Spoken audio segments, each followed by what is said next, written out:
them to lead. Over to you, Shobana. Thank you. Well, ladies and gentlemen, as is very clear, we also didn't want this community to be women talking to other women. We wanted to engage with the men because at this point in time, they are the ones across different organizations in the decision-making roles. And so we're very lucky to have an ally in Hitendra and HSBC, and they've been our partners, steadfast partners over the last 3 years. Dave, it's great to have you back with us here in Bengaluru. A lot of momentum over the last 3 years. You know, as you look back at the journey that we've made, but more importantly, look forward, you know, where do you believe we are and what do you believe we need to accomplish? Well, thank you. It's great to be back here and good evening to everyone. I wish I could say we have changed the world in the last 3 years and that inclusion is there in reality, in letter and spirit. But I think every time we've got together on this subject, in front of the cameras and outside the cameras, I think we all recognize that this is a multi-year, if not a multi-decadal journey. I just want to be realistic about this. But hopefully with each season, each year, each conversation, you know, every time you hear these wonderful stories, I remember, I think it was in Bangalore only when Mrs. Borwankar, you know, shared her wonderful story and the kind of courage she spoke about, right? As a police officer, as a woman police officer, and where she actually said that looking away is as much as a crime. And so, I mean, that story just comes to my mind. So I think in the last 3 years, hopefully, we've started the conversation. Hopefully, many companies go back, many employers go back, many leaders go back thinking, yes, I need to do this. Let me figure out the how. And each year, as we make incremental percentage-wise progress, I think HSBC will feel good about the fact that we played our small role in having these conversations. Well, it's not a small role at all. It's a pretty big role because, as I keep saying, you know, the tragedy is that very often these conversations tend to happen on one day, on the 8th of March, when everybody crawls out of the woodwork to talk about why women matter and why women should matter. So what we've tried to do is to mainstream this conversation, and it is our 3rd year, and we intend to continue to do that. So it's not, as you pointed out, it's not something that can happen overnight. It needs to continue to be hammered away, and we need to keep chipping at the messaging. But, you know, as you look at what's happening around the world today, Dave, and there is a retreat from the ideas of inclusion, from the idea of equity. Does that concern you? Does that worry you? I think every decision, every action will have some background to it, right? So I think as we all, and 100% of this hall, I'm sure, and hopefully hundreds and thousands of people on the television who are watching the television, I think almost nobody in their right mind can dispute this. Okay? But how to go about it is a topic of debate, and we shouldn't run away from that as well. So I think there was a period of time where if everybody agreed with me and you, then that person was we wouldn't need to do this. Yeah, but if what I'm trying to say is that if they agreed with it, then they were a good person. And if they said we agree, but we don't agree with the speed or the manner in which you are going about it, then they were called a bad person. So, and I think when we, as people who are like-minded, people who want to get this done, people who want to make sure that our kids or our daughters, granddaughters, whatever it be, have a much better chance at being the next Shireen Bhan or the next business leader or the next CEO of any bank, etc. So I think it should concern us, but it should also teach us a little bit, right? That perhaps this conversation is more complex and more nuanced than some of us might have been prepared for. But eventually, I think we are headed in the right direction. As with any journey, there'll be the highs and there'll be the slips, and as long as we are headed in the long term there, I'm not too concerned. Well, you know, that's a very important point that you make, that this is a complex issue. It's also an issue that requires a fair degree of nuance.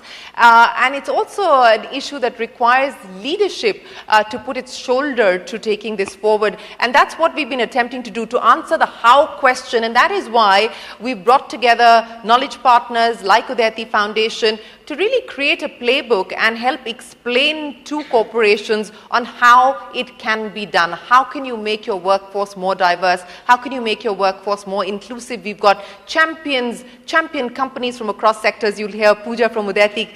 She's going to be with us in a short while from now, and she'll give you more details on that.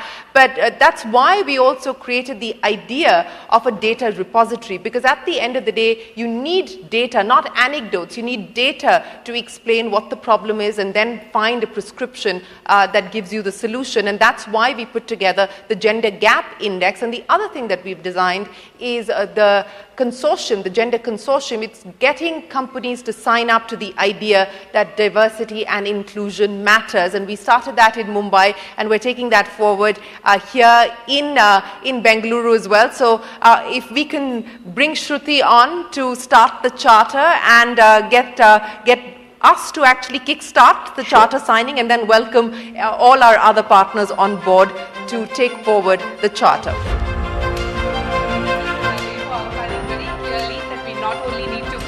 Build frameworks to include women, but we also need to trust them to lead. And on that note, it's time to move forward.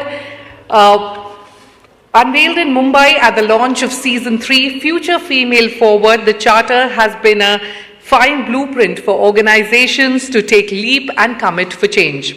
Let's now focus on why platforms like Future.Female.Forward are important and how institutions can play a key role in sustaining this momentum of change. It's in this spirit that we now move to a moment of shared commitment. I invite all our distinguished speakers to join Mr. Hitendra and Shireen on stage for the charter signing. First up, yes, ladies and gentlemen, with a huge round of applause, Shobana Kamineni, Executive Chairperson, Apollo HealthCo. We also have Rajesh Varrier, President, Global Operations and Chairman and Managing Director, Cognizant India. Jyoti, Director General, FICCI. Archana Bhaskar, CHRO, Dr. Reddy's. Keep the applause going, ladies and gentlemen. Sri Rajan, Board Chairperson, the Udaiti Foundation. Vani Venkatesh, CBO, Delivery. Karthik SM, Vice President HR, Biocon Biologics. Meena Ganesh, Co-Founder and Chairperson, Portia, Trustee, Bahar Foundation. We also have Pooja Sharma Goyal, Founding CEO, Udaiti Foundation. Poonam Sharma, President, National FICCI Flow. Radha Dheer, CEO and Country Head, JLL. And Ritu Sharma, Executive Director of TAI Bangalore. Ladies and gentlemen, a huge round of applause for all our charter signing members. Let's capture this moment of shared purpose. May I request all our leaders here to please stay on stage for a group photograph, and let this frame be a lasting reminder of the commitment we've made tonight.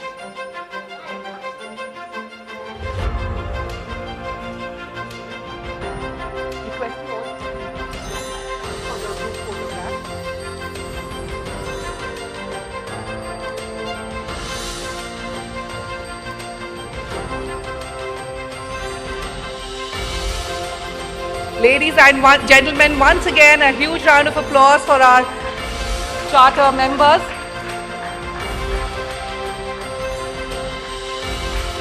A group photograph, please.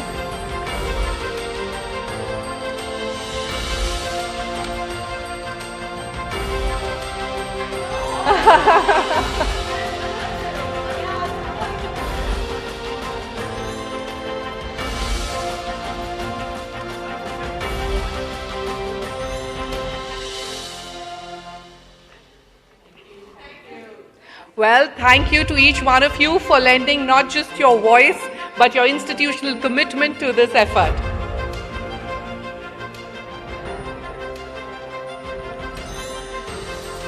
Yes, thank you.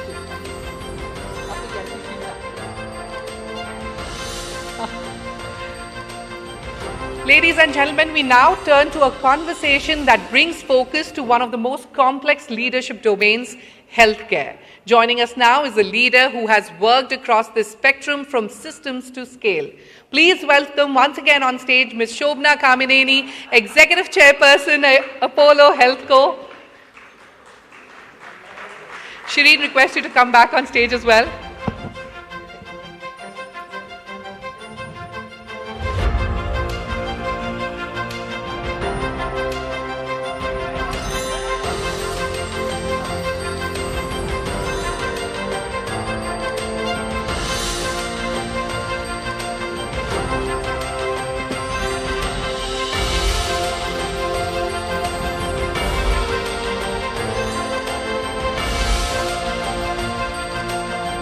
Ladies and gentlemen, Shobana Kamineni, as I said, in many ways, the OG for a lot of us women who've been trying to sort of break through boundaries and glass ceilings.